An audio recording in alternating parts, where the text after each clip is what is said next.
Assalamualaikum warahmatullahi wabarakatuh. Nama saya Elzaledinata dari kelas 12 IPA 2. Saya di sini bersama Muhammad Randy Agustri dan Rida Sabili. Pada hari ini saya akan membahas tentang kesimpulan saya mengenai halogen. Halogen adalah kelompok unsur kimia yang berada pada golongan 7 atau 7A pada sistem lama di tabel periodik. Kelompok ini terdiri dari fluor, klor, brom, yodium, astatin, dan tennessine. Halogen menandakan unsur-unsur yang menghasilkan garam. Jika bereaksi dengan logam, istilah ini berasal dari istilah ilmiah bahasa Prancis dari abad ke-18 yang diadaptasi dari bahasa Yunani. Halogen juga merupakan golongan dengan keelektronegatifan tertinggi. Jadi, ia juga merupakan golongan paling non-logam.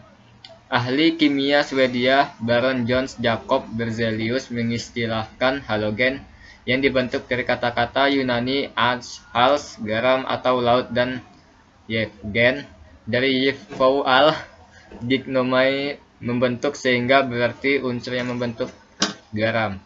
Halogen akan membentuk garam jika direaksikan dengan logam. Unsur-unsur halogen secara alami berbentuk molekul diwiatom, misalnya Cl2.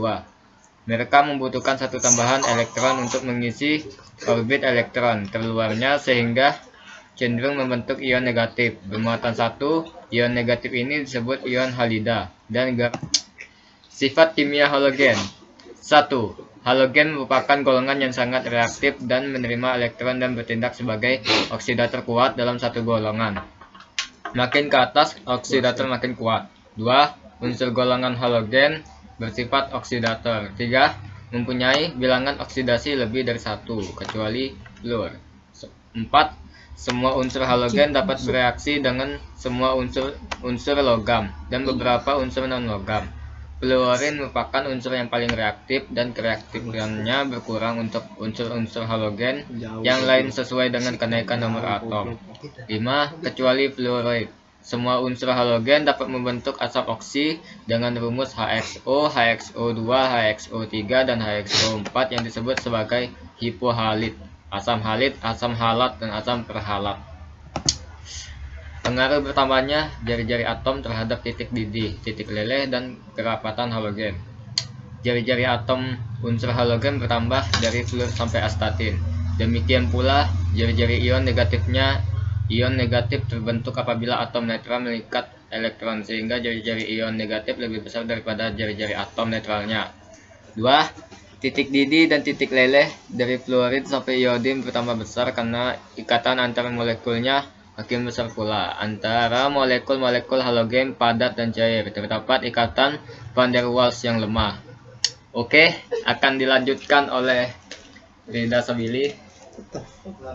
Wujud halogen pada suatu kamar, fluorin dan kalorin, sebuah gas, bromin, berupa zat cair yang mudah menguap, sedangkan berupa zat padat yang mudah menyublim. Pemanasan iodin padat pada tekanan atmosfer tidak membuat unsur itu meleleh, tapi langsung menyublim. Hal ini terjadi karena tekanan uap iodin pada smart lebih besar dari satu atom. Kecenderungan titik leleh dan titik didih halogen tersebut dapat dijelaskan sebagai berikut. Molekul halogen kali X2 bersifat nonpolar. Dengan demikian gaya tarik-menarik antar molekul halogen merupakan gaya dispersi. Sebagaimana diketahui, gaya dispersi bertambah besar sesuai dengan pertambahan massa molekul Mr. Itulah sebabnya mengapa titik leleh dan titik didih halogen meningkat dari atas ke bawah dalam tabel periodik unsur. Pertanyaan.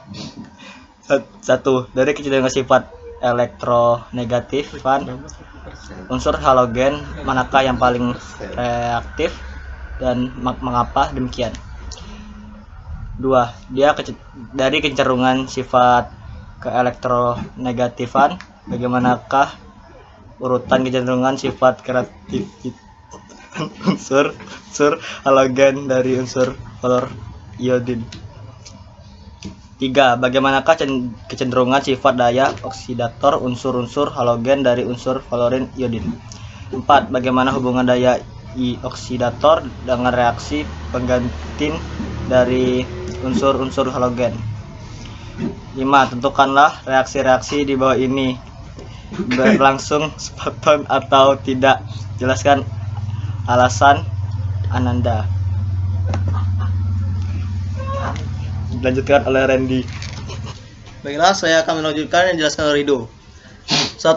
Dari kecenderungan sifat electromagnetic field, unsur halogen manakah yang paling reaktif? Mengapa demikian? Unsur logam yang paling reaktif adalah golongan 6A, halogen. Dari kiri ke kanan dalam suatu periode. Mula-mula, reaktifan menurun kemudian bertambah hingga golongan 6A. Golongan 6A tidak reaktif. Reaktif artinya mudah bereaksi. Unsur-unsur logam pada sistem periodik makin ke bawah makin reaktif karena makin mudah melepaskan elektron. Unsur-unsur bukan logam pada sistem periodik makin ke bawah makin kurang reaktif karena makin sukar menangkap elektron. Kereaktifan suatu unsur bergantung pada kecenderungannya melepas atau menarik elektron.